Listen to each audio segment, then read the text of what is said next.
All right, good afternoon, everyone. I don't know, my screen looks really dark. I hope you can see me okay. All right, good afternoon, everyone. Good afternoon, Facebook. Good afternoon, YouTube. Welcome to today's live broadcast. How are you doing? All right. So, good afternoon. Welcome to today's broadcast. I hope you're having a good Thursday. I hope you're having a good week. All right. So, if you can see me, you can hear me, please say hello and let me know where it is that you are joining me from. Hi, Chidima. Chidima, am I in the group? Am I in the group or my profile? I want to believe I'm on my group. All right, so good afternoon, everyone. Welcome to today's broadcast. It's good to be here as usual. If you are here, say something like Chidima in the background so that we know you are here. Okay, it's morning for you. Hi, Aminat Raji. It's good to have you. If you're on YouTube, say so, where you're joining us from. And if you're on Facebook, also let us know where you're joining us from. Hi, Benny. Hi, Tolu. It's good to have you. My name is Mary Beth Chima. I am the convener of the group Parenting Through Mentorship. We do this every Thursday when we come here to talk about topical issue on parenting. We talk about issues that bother all of us. Okay, you're watching from Lagos, Tolu. It's good to have you.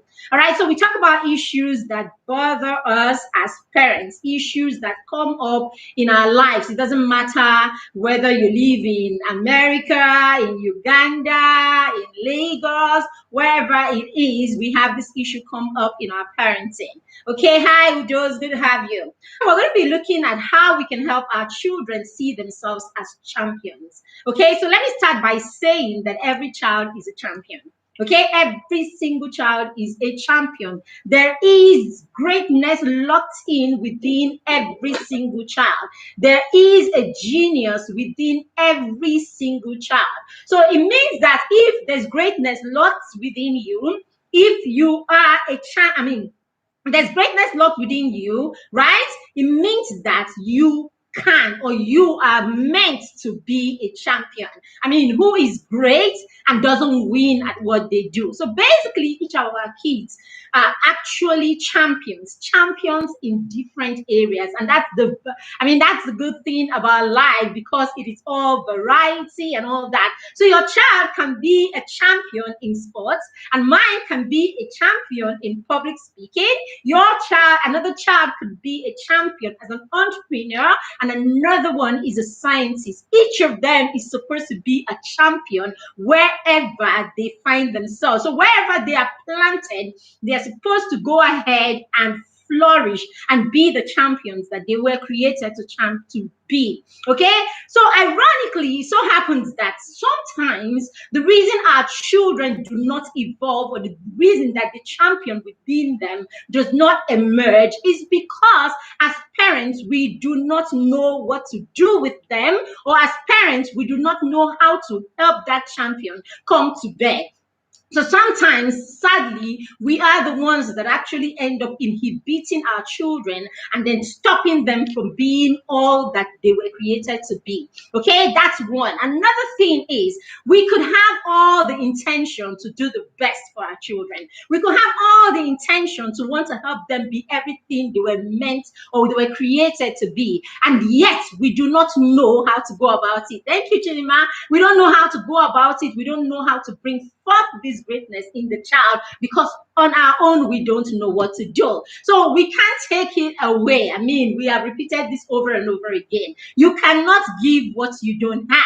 You cannot champion someone when you do not believe that they have a champion in them, right? You cannot make someone a champion when you do not believe in their ability to be champions. So the first thing, I'm going to give us 5 points in this class because we want to make this class as fast as possible. All right. So first thing you need to do is you need to raise a happy and confident child. Okay.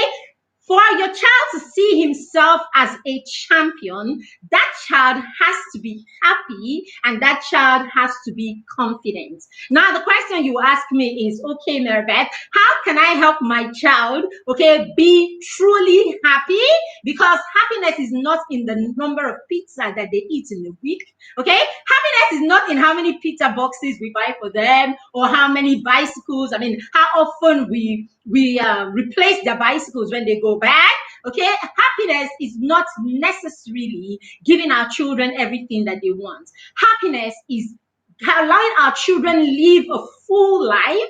Okay, a full life that resonates and and a full life that vibrates from inside. And so, in everything that our children do, they come with that same energy vibration that is coming from within. Okay, when they're able to live fulfilled in the things that they do, and they're fulfilled in everything that they do, basically, such that they are not forced to do anything, they are just guided. Okay, they find pleasure, they find happiness in the things that they do. When we do that, then we say that child is happy. And then of course we all know what it means for the child to be confident. When the child is feels worthy from inside, when the child has a self-esteem that is loaded, okay, when a child is that way, of course that child is going to be very confident, because when the child opens his mouth, he opens his mouth because he knows what he has within, and he trusts in that thing that he has within. So the size of his self-esteem has to be huge for that child to be confident. So how do we get to this point, or how do we bring our children to this point where they can see themselves like this, they can be like this, and others can see them and say, indeed, this is a happy and confident child? First thing you want to do is you want to create rules and structures. I mean, is there any day I talk that you don't hear rules, that you don't hear structure? Okay, it goes to tell you how important this simple, okay, how important this simple skill, or how important this simple thing is, okay, in your parenting, being able to create rules and structures. Last week I said that whether you like it or not, or whether they say it or not, our children are begging for us to create rules for them. Our children are begging you, whether they say it or not. Children want you to create rules for them. They want you to create structure for them, because it is within that structure that they can maximize their potential. So yes, as parents, we must learn to create rules. We must establish boundaries. We must have rules. We must have structures in our home for our children to come to that fullness where our children can be happy indeed. Okay? And now this is how you can establish communication, right? When you have structure, when you have rules, when you have structure on ground, when you have rules on ground, when you have boundaries on ground, you will find that you can establish meaningful conversations and communication channels with your children. You find that when things come up, okay, when things come up, it is easy for you to be on the same page. It is easy for you to come to an understanding, and it is easy for your children to relate to you and to relate to whatever it is you're saying, because you have created rules and you have created boundaries in such a way that they feel like they are a part of it, and it is what we decided as a family. So I wrote a post, I think it was yesterday, and in that post I was talking about how the children and I had a debate. We finished watching the history of the English monarchy. Okay, we finished watching the history of the English monarchy, and we were having a conversation around it. And one of my kids was like, I mean, this king does not have boundaries. Okay, so one of them was like, this king doesn't have boundaries. This king does not have. I mean, we're talking about Edward VIII, right? So my 6-year-old was like, Mommy, that king did not have boundaries. We didn't have integrity, because in the documentary they said he was using the money. He was buying jewelries and buying lovely things for his mistress, and wasn't paying his staff.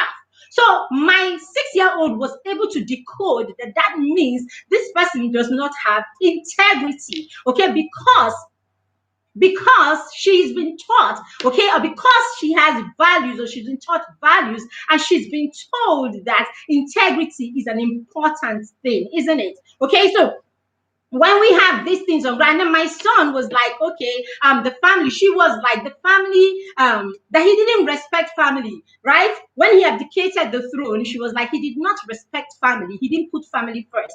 Because as part of our family values, family comes first. So she could relate to that and she could say, no, no, no, no, no, he didn't put family first. Okay. And her brother was like, maybe the family would have put him first too by understanding that he loved someone and wanted to be with that person. But then again, they all agreed at the end that, oh, this is a rule.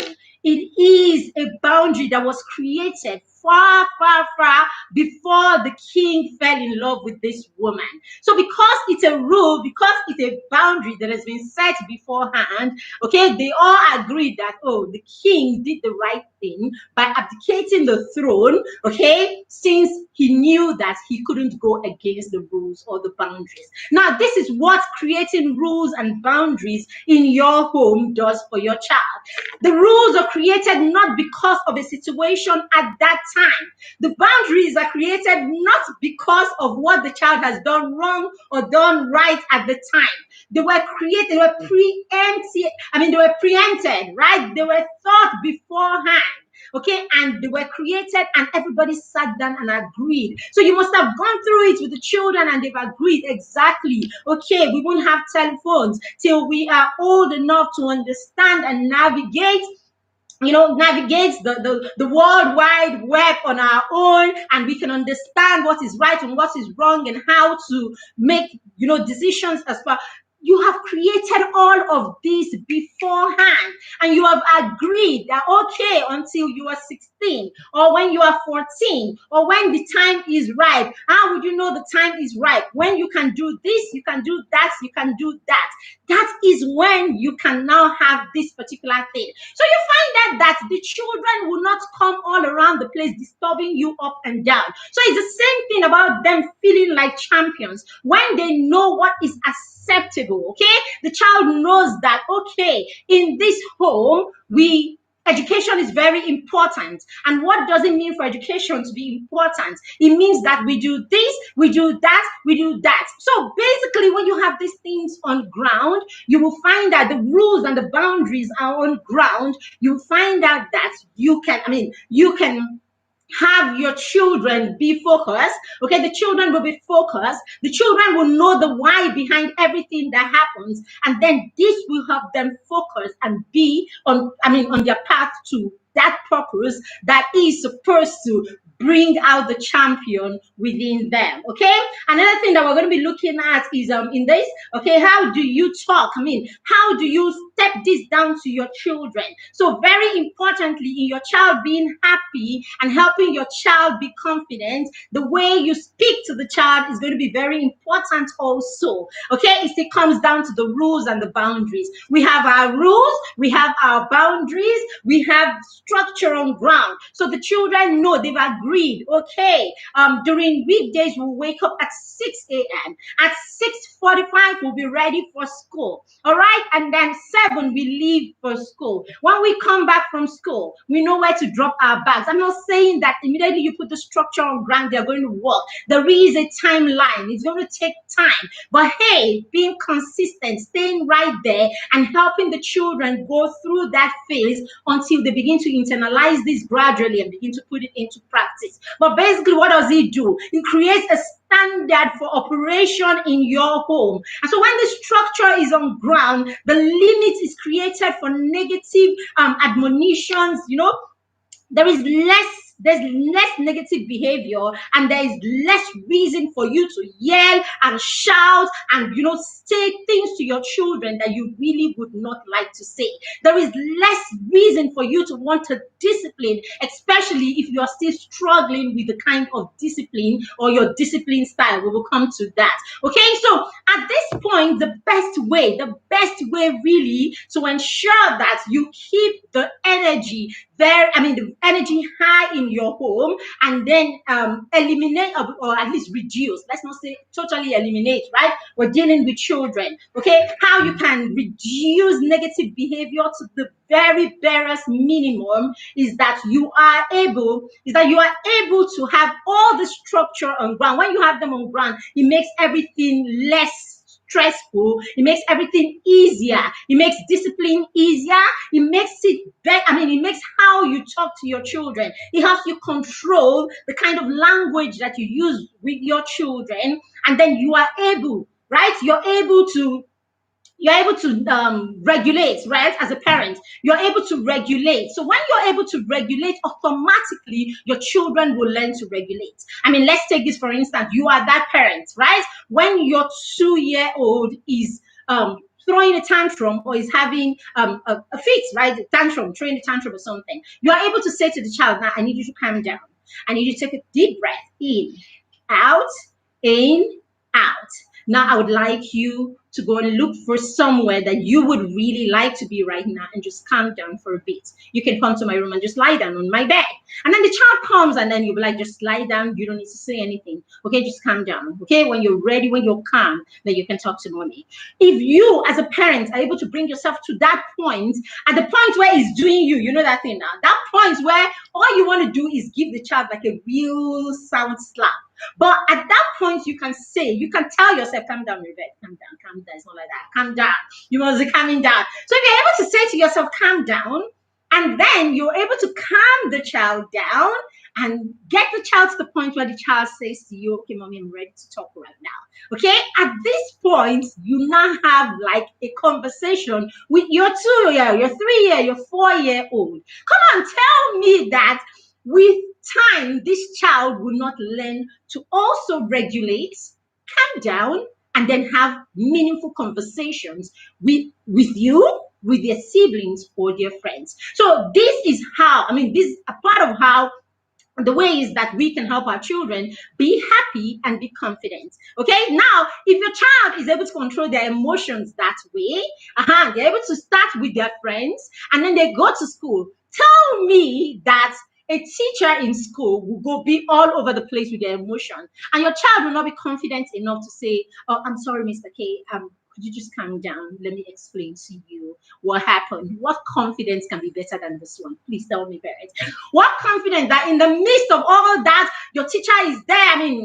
There's no guarantee that your classroom teacher or their teacher is going to be such a calm person or is going to have their emotions in the right place. Now imagine that your 5-year-old, your 6-year-old has their emotion in the right place, and they can say to their teacher, "I'm sorry, Mr. Kenny, can you kindly just calm down and listen to me?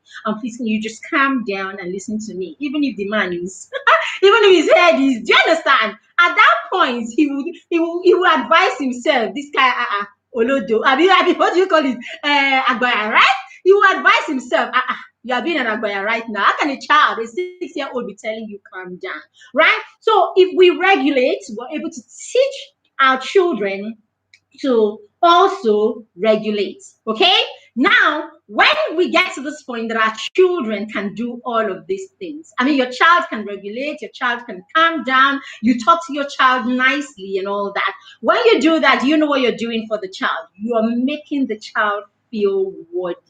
Okay, when you're able to say to your 4-year-old, mommy is not feeling very well right now, or mommy is really very upset with you, but I don't want to say anything that I would regret, or I don't want to say anything nasty. So could you just give mommy 10 minutes? Okay, and I'll call you when I'm ready. What have you shown that child? You've shown the child that I respect you. That's what you've done. You've shown the child that I respect you. She sees you say these things to daddy. She sees you say this thing to your teenage son or daughter, and then you're saying the same thing to her, your 4-year-old and all that. Okay, what that does to the child is the child feels respected.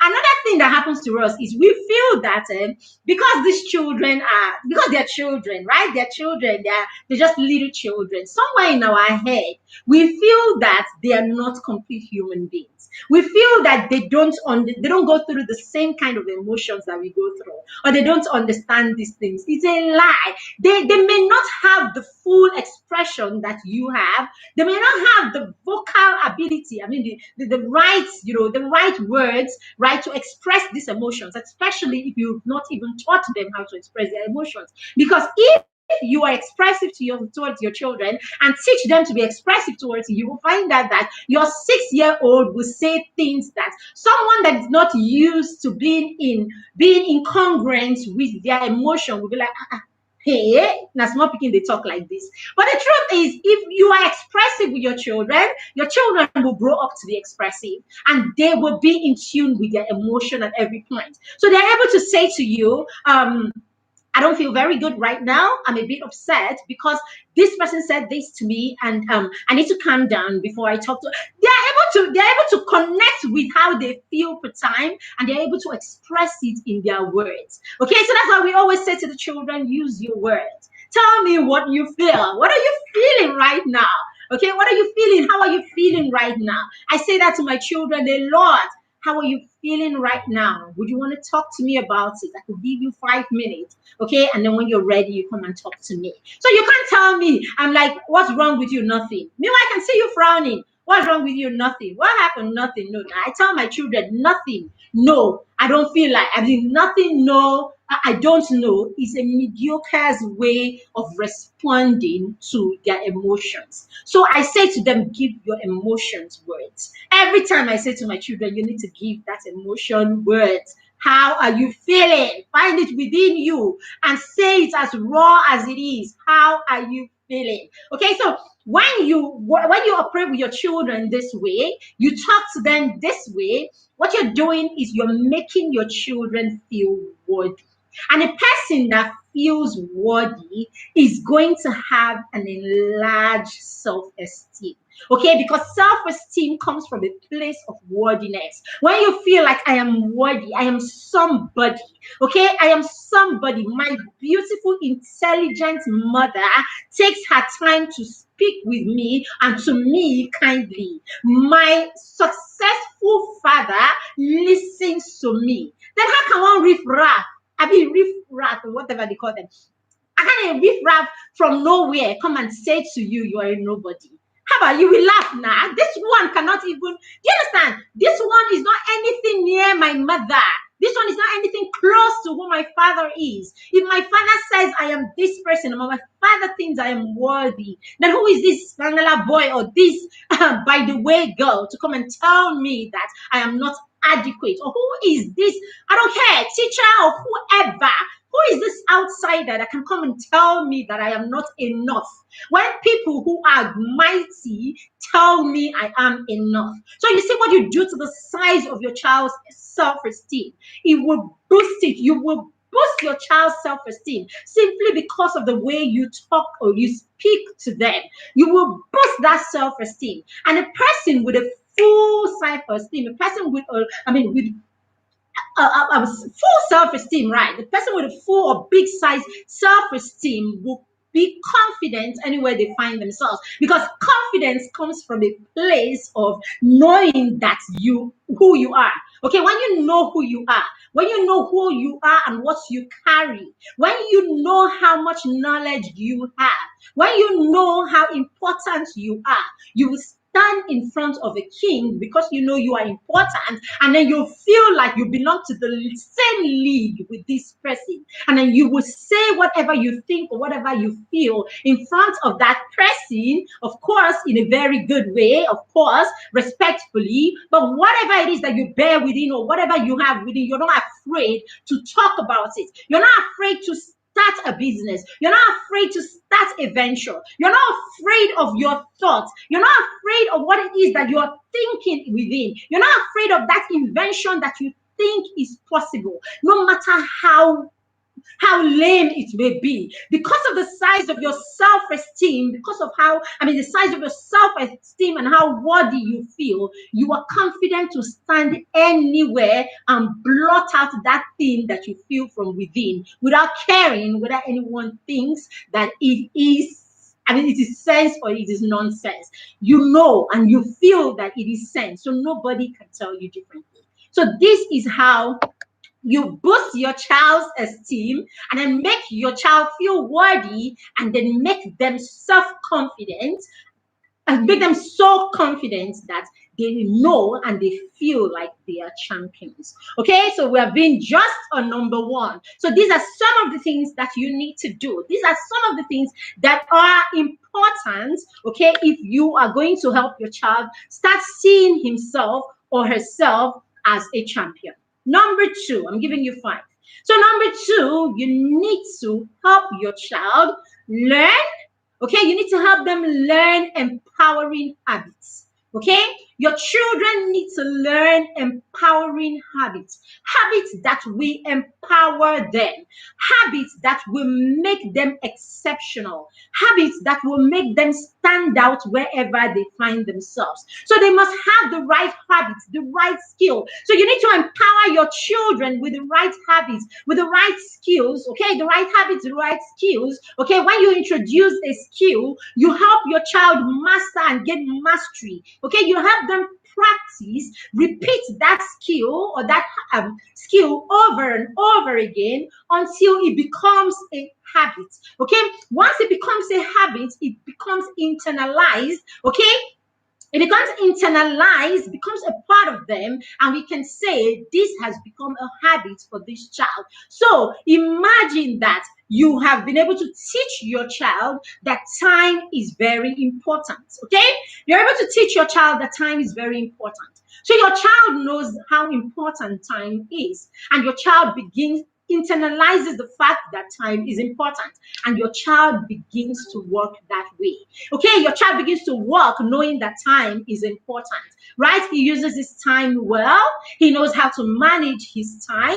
He knows how to prioritize the things he needs to do, and all of this. When your child knows this, your child is empowered, meaning that if he finds himself in a situation where he has to be on a project, he understands time management and he will apply it in that project. And then when he does, he comes out, successful in that project. How else would you, what else can make you feel like a champion, like winning? I mean, winning is what makes you feel like a champion, right? Isn't it? Winning is what, endorses you as a champion. So when you teach your children empowering habits, okay, you have them practice these empowering habits in such a way that they apply these empowering habits and then they begin to win at the things that they do. They will see themselves as champions. They will think of themselves every time with the champion's mentality. I say to my children every time you get an information, it is just data. So when you go to school, everything that you're taught in school is just data. When you come home and I teach you a skill, it's just data. When we read the Bible, what you have there is just data. When you have experiences, what you have there is just data. When this data will become applicable in your life, or how this data will become applicable or will influence your life or will make a difference in your life and the lives of the people around you and the people around the world, is when you're able to take this data and you're able to transcribe this data. You're able to transform this data. You're able to use this data to affect your life and the lives of others. So until you're able to take them and execute or use this data to do something tangible, all that you have there is just information saturation. And that's what's happened to us, especially in this part of the world. All we have is information saturation. From kindergarten, what am I saying? From playgroup, okay? From the playgroup, when your child is one and the child goes to school for the first time, playgroup, that's crash, where they go and they just crawl all around the place. What we start doing with them is we begin to pack them with information. So you put the child and the child sits down and then the child watches 1,000 rhymes and 1,000 whatever from the screen, right? Watches all of that. And then the child doesn't use that to do anything. When the child comes home, right? First of all, I mean, oh, that's great. Not so not wonderful at all. Okay, now the child comes home. You don't spend time to play with that child so that the child can exhibit or the child can use that learning or whatever new skill or discovery the child had at the creche. Okay, you don't bring the child to the point. You don't come out to play with the child so that the child begins to, use those skills. Manu, you get home, all you're doing is jumping into the kitchen, you cook, you finish cooking, you give the child a bath, then you take your phone, do whatever you're doing with your phone, or you have work from the office, you do that work from the office, you're just waiting for the children to go to bed, and then they go to bed and all of that. So doing all of this, the child has gathered all that data and has not gotten the chance to express or to get expression or to use them, okay, to transform that data into anything else. That's one. The child goes to preschool, all right? The child is now in preschool, is now in kindergarten. The same thing, he goes, he learns, the alphabet, learns this, learns sounds and all of that. The child comes home, the same thing. When the child gets home, some of us do this right from preschool, okay? There's a lesson teacher that is there waiting for the child. So lesson teacher takes his own, adds to the information that the child already got from school. No expression, no way, no outlet for this, and then no way to to use them to create or to use them to explore with this information or this new knowledge, okay, or experience that the child has. We finish from preschool, they go to primary school. Same thing. They go to school, they come back, lesson teacher is waiting, lesson teacher finishes with them, they eat food, they have their bath, it is time to sleep. There is no way to express, there is no way to explore, there's no way to be creative with the data, with the information that these children have. The same thing, they get to secondary school, that's the worst. They come home, read your book, read your book, read your book. In fact, at this point, the schools are not even, hi Tolu, it's good to have you. All right, okay, Miriam, hi, good Miriam. Hello, good Miriam, it's good to see you. All right, so so they get into secondary school, and that one is even worse. You go to the school begins to tell the children, oh, you are now in secondary school, you don't play anyhow and all that. So they take away most of their playtime. The only time that they have is to walk to the canteen or to have their food, they eat and all of that, have some conversations with their children, with their friends, and then they come back to learning. So at that level, there's hardly any play at all. Right? Then they finish, they come home, the school will stuff them with like God knows how many homework that probably take another 2 hours of their time. Okay, this is a child that is getting home at 4:35. Okay, he has homework that will lead him to about 7 o'clock, and then we expect them to develop reading habits. Okay, we expect them to develop reading or study habits. Okay, so with their study habits, they have to now study for another 1-2 hours. Before you know it, it is 9 o'clock. And then your child is going off to bed at 9 or 10. No way to express any of these things. Now we finish, and then of course, boom, university. And then we get there, the average Nigerian university, you get there is no room for research. So it is just endless data. That's all that we have. So we are saturated with information in this part of the world, and yet we don't have expression. We don't have how to express it. We don't know how to explore them. We don't know how to be creative with them. And this is the reason that all we know is information. Great. Of course, when you pack information, read now. When exam comes now, they will put it and then they will ask you questions based on this information. There is no application, right? There's no application per se. A noun is the name of a person, and you get to the exam, or what is a noun? A noun is the name of an animal. You put it right there like that. So yes, our children will come up, and then our children will have A's and they will have B's and all of that. In fact, when they even go to foreign universities, okay, when they even go out of this country and they go to foreign universities, it's the same thing. You know, read.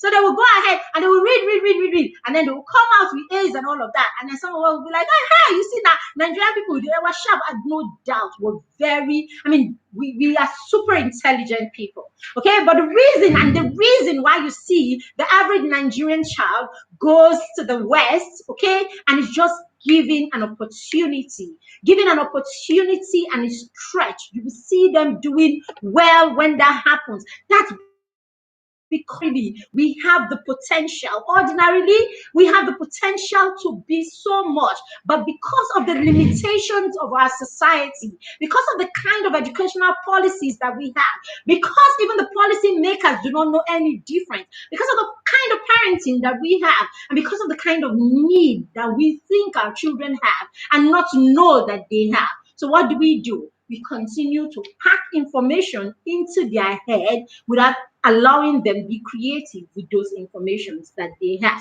So you want to empower your children by teaching them habits, teaching them skills that they will practice until they become habits that are empowering, that will help them navigate their world. What habits are these? Habits like discipline. Okay, when you create boundaries, you teach your children discipline. Your child should be able to know when to start and when to stop something. And how would the child know how to start, where to start, and what to start and when to stop? How would the child know that? The child will only know that because you have created routines and you have created schedules in your home. In those schedules, the schedule says the time for outdoor play is from 2 p.m. to 6 p.m. So when the child is going, he has his wristwatch on his wrist, and then he looks at the time. Oh, mom, it's 2 p.m. I mean, it's 5 minutes to 4.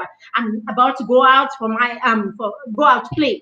And then the child goes out to play. And then at 3:45, he looks at the time and is like, oh, I have just 15 minutes. You will hear him say that to his friends. I have 15 minutes and I'm gone.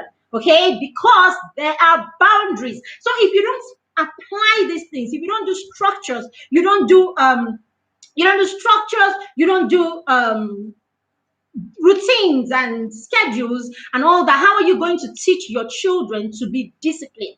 Discipline is creating boundaries, being able to set goals, okay, being able to set goals for themselves, okay, and then create boundaries for themselves. Okay, they set the goals, they know this is the time and that is the time that end. This is what is acceptable. There is time for everything, time to play and time to study, time for this and time for that. So basically, your children know they have, their life is full.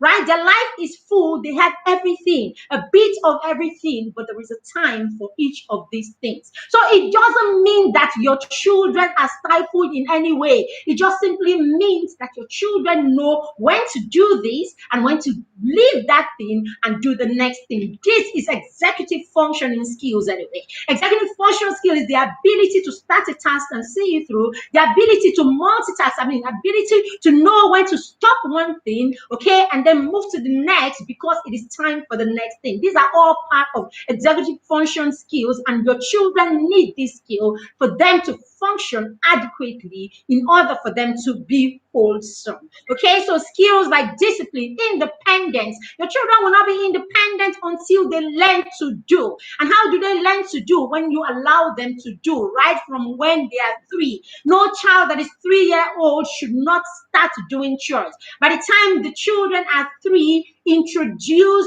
some low-level chore for them to start doing. This is because you want to build independence in the child.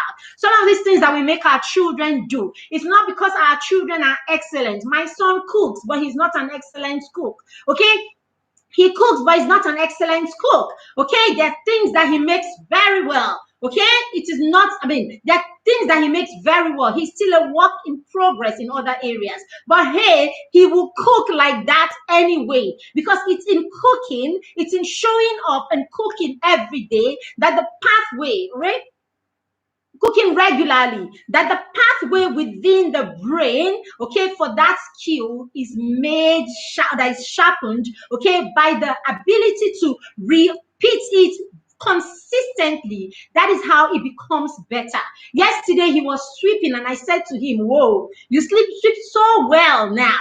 I remember how when we started sweeping, when he started handling the broom to sweep, my son is 11 years old. I remember when he started handling the broom to sweep, it was a disaster. He would take a swipe like this and the dirt will fly from one end to the other, and then he will sweep this side and he will sweep it right back. Okay, that's because he didn't have that skill. Okay, it was the first time. So the pathway for him to execute that skill has not been made in the brain. Okay, and so because this is not possible, or he doesn't have it yet, he's gonna need practice for that pathway to become find, or that pathway to be established enough for him to master, okay, or to gain mastery in that skill. And so because we did not let it go, we did not say, oh, you don't know how to sweep, give me that broom. We allowed him sweep anyway. Good or bad, we allowed him sweep anyway. So he would sweep his room, and however you sweep your room is okay now, it's your room, can't stay in it like that. Okay, so he would do that until right now he would actually sweep like pa, and he is gone simply because he continued to try. So if we don't allow our children try, okay, they will not get good in these skills. And some people will say, oh, but it doesn't matter. Have you seen an adult that doesn't know how to do this thing or that thing and all that? Have you seen an adult that doesn't know how to sweep? The thing is, it's because we are always invested in the outcome. We're always invested in results, and we do not understand the importance of the process. It is why the child is doing all those things. That's where they gain self-esteem. That's when they gain confidence in their ability. Okay, let me tell you how confidence is built. Confidence is built from knowing that you can do something. It is built from knowing that you are worthy, you are enough. Okay, and it is boosted by every time we are successful in that thing. So every time your child sweeps successfully, okay, that is the reason why you cannot stay there and continue to judge them. Because when they do it and you judge it, when they do it and you judge it every time, you tell them how they don't know how to do it well, you deprive the child of that.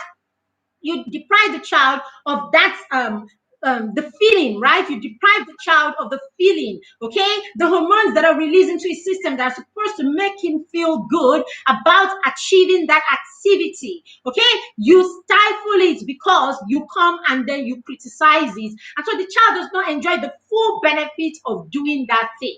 So that's why it is important that when your children make effort, you encourage. We'll come to that, okay? When they make effort, you encourage and then you praise that effort in the right way so that the children gain the full benefit of being able to do that thing. All right, so that's where self-worthiness, self-esteem, and confidence is built from. Okay, so don't tell me, the next time someone tells you, oh, everybody will know. Have you seen an adult? I've heard those things many times. Have you seen an adult that does not know how to lace his shoes? Yes, eventually, by the time you are 15, you will lace those shoes. But all the confidence, all the self-esteem, all the self-worth that the child would have built for 10 years while he was practicing to do that thing right from when he was 5, all of that is lost because you did not recognize that the process is very, very important, and it's not really the outcome that is important.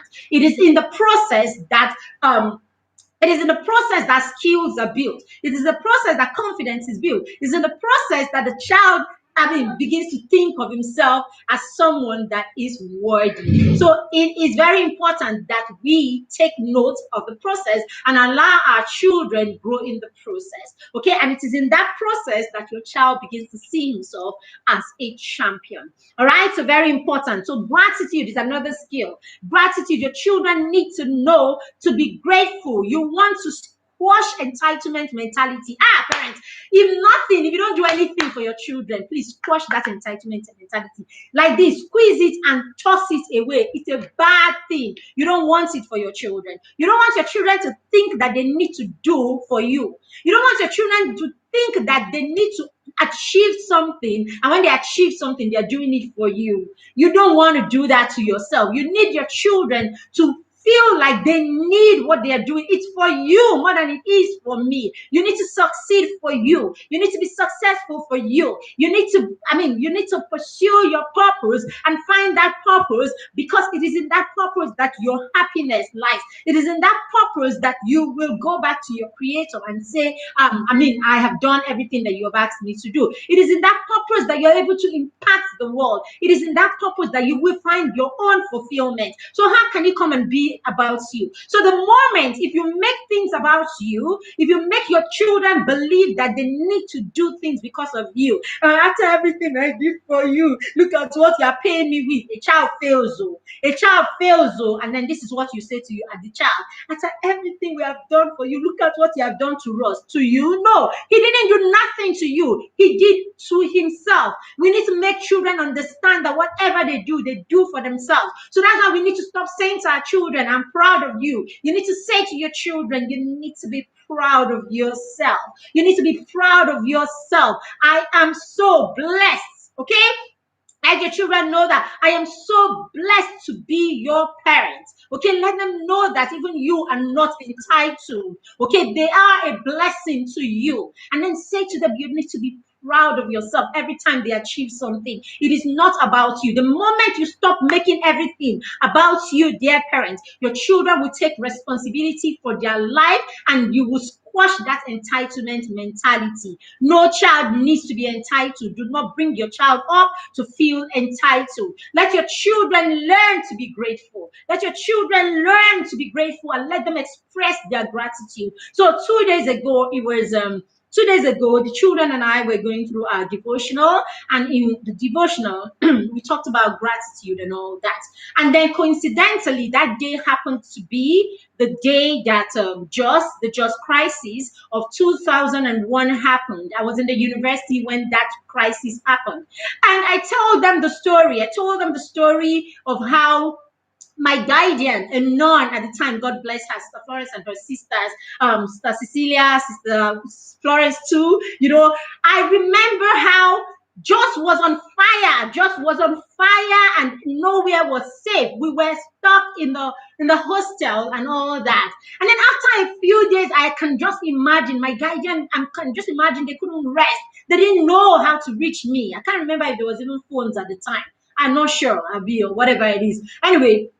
But then again, they didn't know what to think. So they took off their habits. These are Reverend sisters. They took off their habits, dressed up. They all dressed. When they even came, I didn't recognize them at first because they came in all their Ankara and everything, tie hair, just to look like everyday people and all that. Took the risk, drove all the way. I don't even know how many, probably 10, kilometers, probably 10 kilometers or something like that. They drove all the way from Tudunwada to Abuja Hostel, University of Jos, just to come and be sure that I was okay and to take me home. They took all that risk and came to make sure that I was safe and all that. So I told the children the story, and I told them that, right now I feel blessed. And I remember how these women took me into their community. I was just another girl, took me into their community. They loved me. They cheered me on and made me feel welcome and worthy. They never judged me for one day. Boys will call the house at the time. And my guardian would just say to me, Mohammed is calling me. These are Reverend sisters. She would say to me, your boyfriend Mohammed is calling you. Whether he was my boyfriend or not, she just says it and then she laughs and then she goes away and all that. So it was like that. I remember sometime in my first year, I think so. So I had my birthday and they said to me, come and have it in the house. Oh my God, this women. I was second year. Come and have it in the house, in a convent care. Yes, so come and have it in the house. They made the meals. They cooked like wonderful dishes for me, everything for my friends and I, and they picked their keys, got into their cars and drove off. They didn't come back that day till it was at 9 o'clock, 10 o'clock. Like they just let me. So I told the children about this and all that. And right there, I said to them, I'm going to send sister a message right now. And then I sent the message to her telling her how blessed I was to have had her in my life and everything that they did for me and all of that and all of that. Why was I doing this? Because indeed I was grateful and I'm older now and I realized the gratitude, the gravity or the extent of their sacrifice that they made at the time. But I also wanted the children to start understanding sacrifice and understanding that it's not your entitlement. That someone chooses to go out of their way to be good to you is not an entitlement, so that they don't have an entitlement spirit and then they learn how to give gratitude. And I said to them, make a list and then send your gratitude, to people that you're grateful for between today and tomorrow. tomorrow. So we need to bring our children to this point where they understand gratitude. Empathy is part of all we've been saying. All of this is empathy. That your children are able to stop and think beyond themselves. Okay, they're able to remove themselves and think of other people, because the kind of children we have these days, our children are so entitled and so self-consumed. So you need to deliberately help your children not to be so consumed in themselves. It's a me generation. It needs to stop, and we need to start thinking of they and ours, and they need to start thinking that way. If you think about this, our generation, there's so much that has happened. Someone was saying yesterday, the kind of mess that we're in this country is such that, Just crisis happened 20 years ago. So meaning that there are people in Just, there are children in Just that are 19 and 20 that have never known what it means to be in certain areas of Just, to visit their friends there, because of all the demarcations you have in Just today. This part is for these people, this part.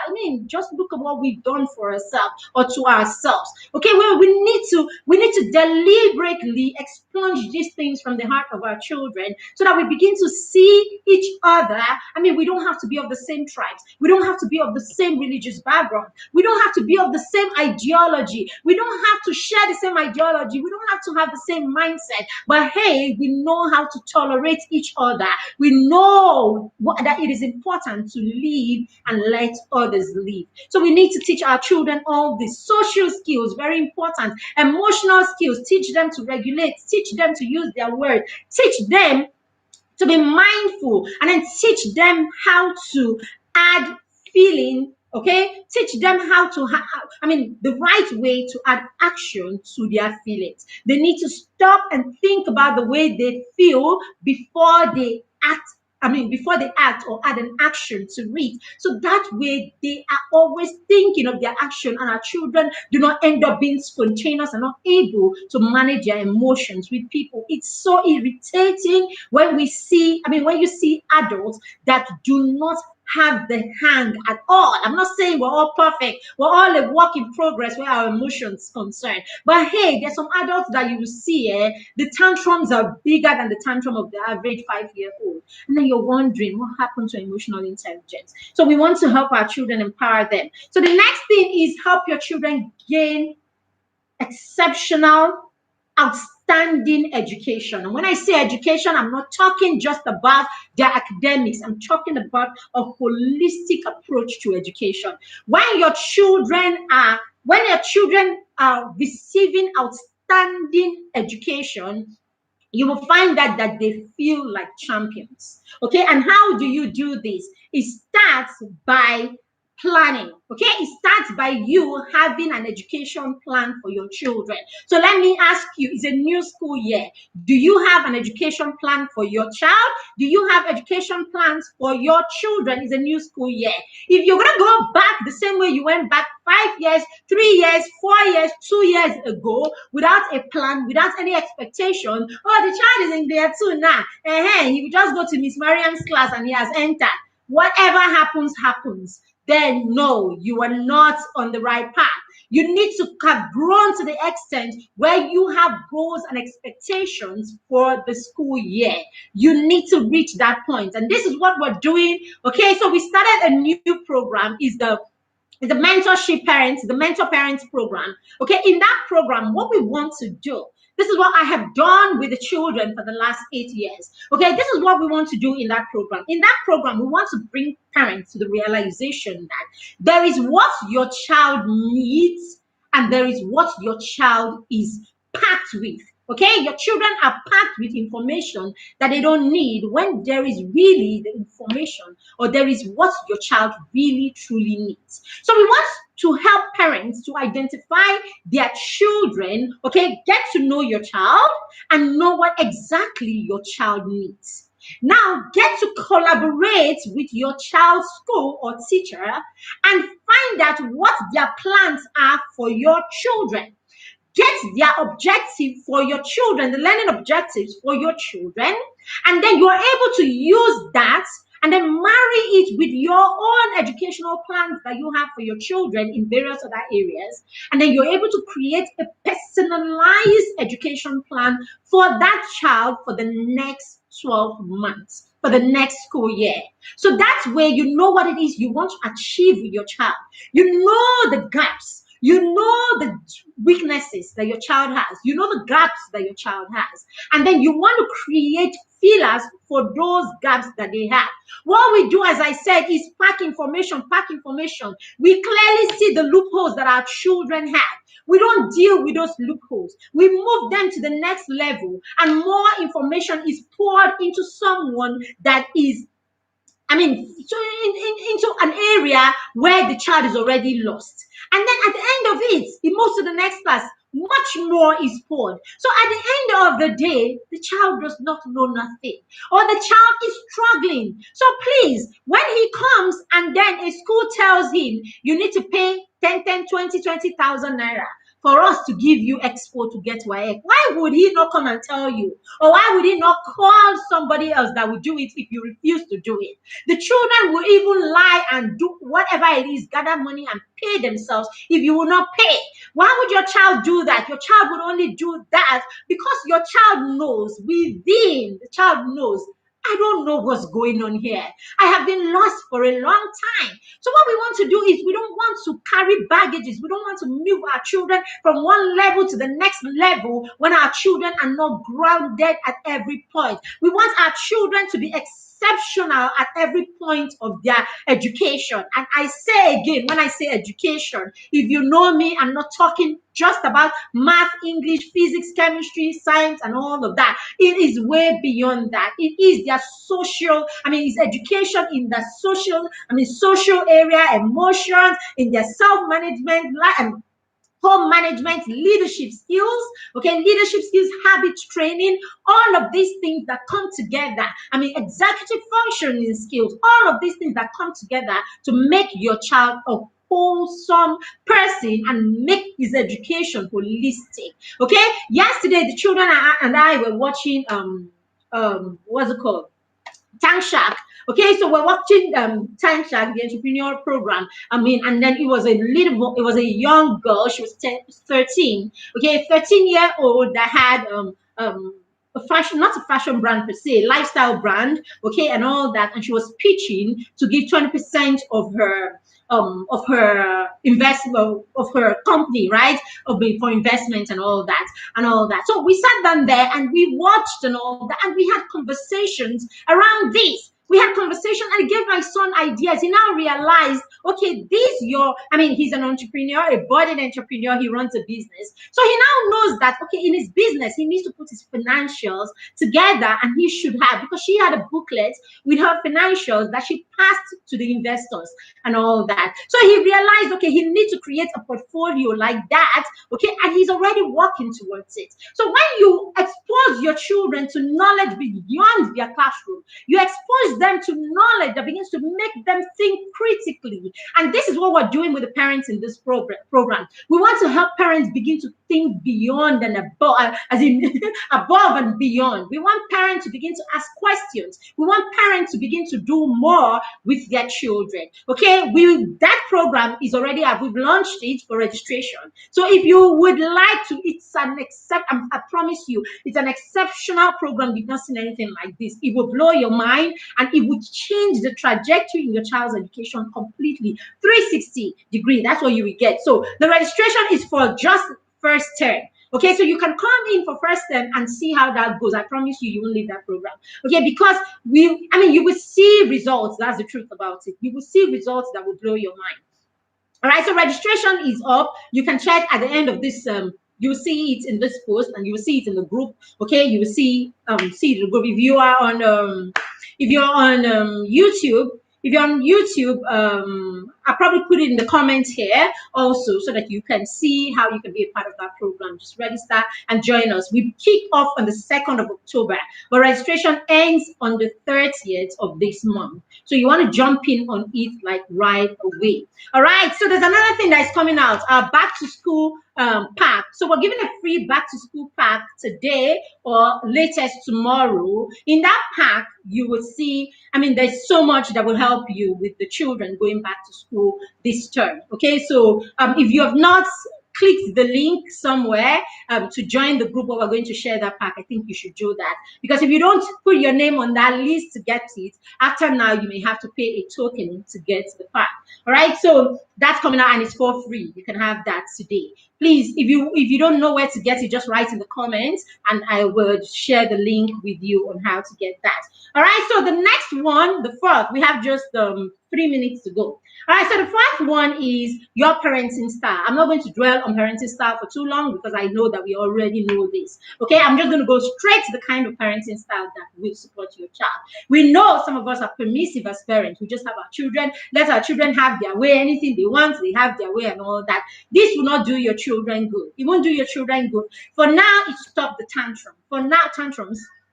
To stop the tantrums, for now, it will make sure that your children, it will ensure that your children, I mean, I don't know why we think that it is our children feel we love them when we give them everything. All right, so for now, as a child, you stop the tantrums, basically, that's what I can say, right? But hey, that's for the short term. It's a short-term move or solution, really. Okay, but when you teach your children that yes is an answer and no is an answer, when you're able to say to your child, this is not acceptable right now, because really it's not acceptable. Your child wants your phone. Children should not have phone. Children should not play with your phone, isn't it? The last phone, the child spoils the phone. So the child should not have the phone. You should be able to stand your ground and give your child reasons why they shouldn't touch their phone, and then eventually they would not bother with your phone. So there was a time I used to give the children the phone and everything. They do everything with my phone. I mean, they have my phone and all of that. And then I was the one that was losing one phone out of the other. My husband never did give them his phone. My husband never gave my children his phone. So I noticed after a while that my children, even at the time, my 2-year-old would not touch her father's phone. They don't touch daddy's phone. So when daddy's phone is ringing, they go and say, oh, daddy, your phone is ringing. And then daddy will come and get his phone. And then me, they would take my own phone and all of that. And then we'll be like, give me a... So I said to myself, no, no. They don't touch their father's phone and nothing has happened. So I woke up one day and I had a conversation with them. You see, mommy's phone is very, very private and all that. You can use mommy's phone. You can touch mommy's phone without asking, and you can play your games on mommy's phone. And so we went that route, and voila, the children are fine with or without the phone. But you need to be, you need to be that firm, or you need to understand the benefits of these things for you to be able to apply them. Okay, so it's something you want to try and all that. So you don't want to be a permissive parent. You want to be that parent that sits and reason out stuff with your children. So being a parent that for every instruction that you give, for every rule that you create, for every boundary that you set, carry your children along. Have conversations with your children. Let your children feel that they are part of the process. Let them feel that they are making the decisions with you. That's what we do. We always say to them, we are finished planning everything, what we want to do. Then we gather them around, like, okay, this is what we're looking at. Let's make decisions. I mean, let's think about it. So because you know where you're going to, you can allow them, but most times you allow them and they feel empowered. Children feel empowered when they can make decisions and they know that, oh, I was the one that decided that we could do this, and then we can talk about it together and then we agree. So you need your children to be, that's the kind of relationship. You want to connect with your children at all times, okay? And you want your children to feel worthy and important. When your children feel that they can make decisions in your home, when your children feel that they are enough to make decisions that, decisions that govern your home, your children feel like leaders and they feel like champions. When they feel this way, they can go out and win again and again. And then the last one is use praise that will help your children succeed. Praising, we would think that praising children is a very simple thing. Is it not praise? Beautiful boy, you're so good, you're so intelligent, and all of that. But there is the praise that stifles your child, and there is the praise that allows your child grow and be successful. All right. So for your child to be a champion, you must learn how to praise them in the right way. Okay. You must learn how to praise your children in the right way. Okay, so what kind of praise do you want to use? You want to use the kind of praise, okay, that praises the effort of your child and then tells your child what it is that you are praising. Okay, so you want to praise your child. You want to say something like, wow, great effort you made there, Kamsi. I like the fact that even though it was difficult the first time, you stayed on and attempted it 3 times until you got it right. This is how you want to praise your child.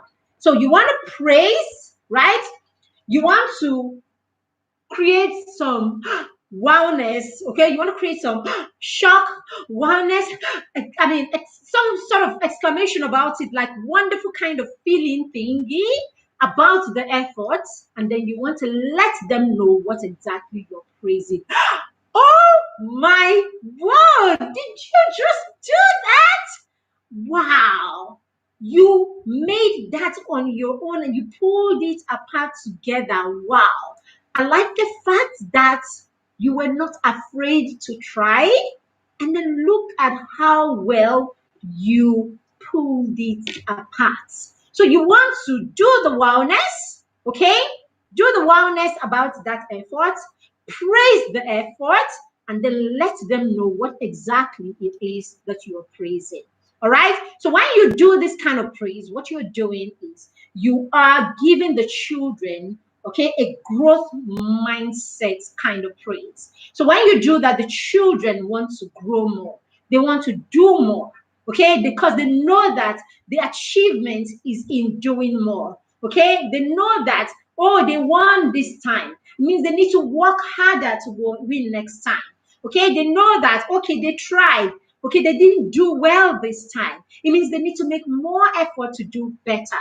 Okay, so at every point you want to pray, oh my God, I like the fact that even though you were behind 3 people, you kept on till the end. Wow, amazing. Your child just came last in a race. This is you. This is your feedback. Oh my God, you can't see? Oh my God. I like the fact that even though 3 people were ahead of you, you kept on, you didn't give up, and you won that race to the end. Wow, because you should be proud of yourself. This is how you want to praise your child, so that the child knows that, oh, I did that and it was fourth. If I do more, I will be third, and then do more, I will be second, and even when I push it a little more, I will be first. And hey, it's not about being first. If I push, I will keep winning, and I'll keep winning, and I'll keep winning, and I'll keep winning. This is a growth mindset kind of praise. But when you go, oh, you are so smart, what more is there to be? I'm smart already now. Okay? When you go, you will hear sometimes this one is even teachers. You will hear teachers say, this one doesn't have a problem. I had a distant relative that came to stay with me. Okay, and then she came. When she came, she couldn't do nothing. She came 30 something in her first exam. So I worked with her. The second term, she came second. Okay, the second term she came second in that class. She joined in primary 5. So by the time she was in primary 6, she was made a prefect. She had been in the school for just 2 years, for just 4 terms. 1, 2, 3, 4 terms. She was made a prefect that year and everything. She was now one of the outstanding students and all that. So I went for her PTC one of those days, and I came in and the teacher was there. I met the teacher. Oh, whose parents are you? And I'm like, her parents. Oh, this one, no their problem now. That's what she said to me. She said, oh, this one, there's no need now. Madam, you can be going. This one doesn't have a problem. So imagine that that's a teacher saying to me in the presence of the child, this one will get any problem. So what have you said to that child? Go lounge. You got no problem. You a genius, girl. You don't need to try. It's internal. It's your own. It came. It's natural. No.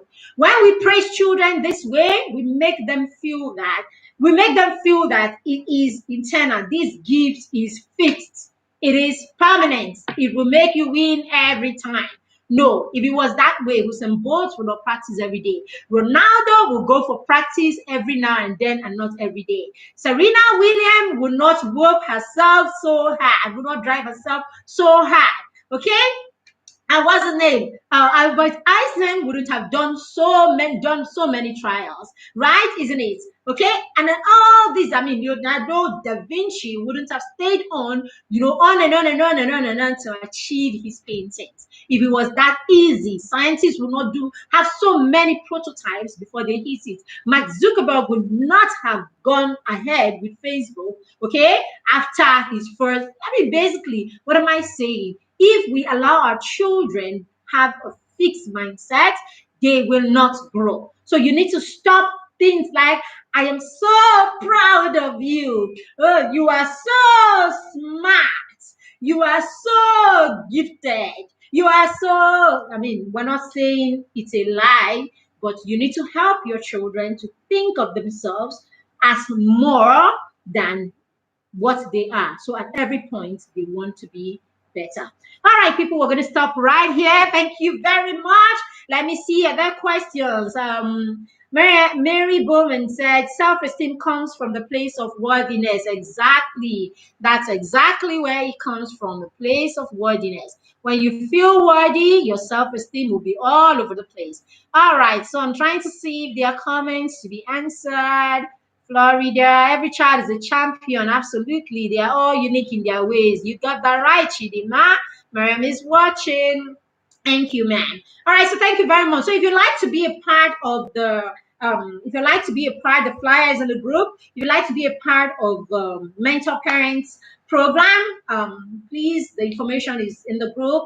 Go ahead and register and let's get ready to do real work and get results that will blow our minds this school year. This is that school year. Okay, yes, I will. So this is that school year that things will turn round for you and your child. Okay, if you also like to have the free back to school download, free back to school gift, please just say in the comments back to school gift link, and I would have you have that.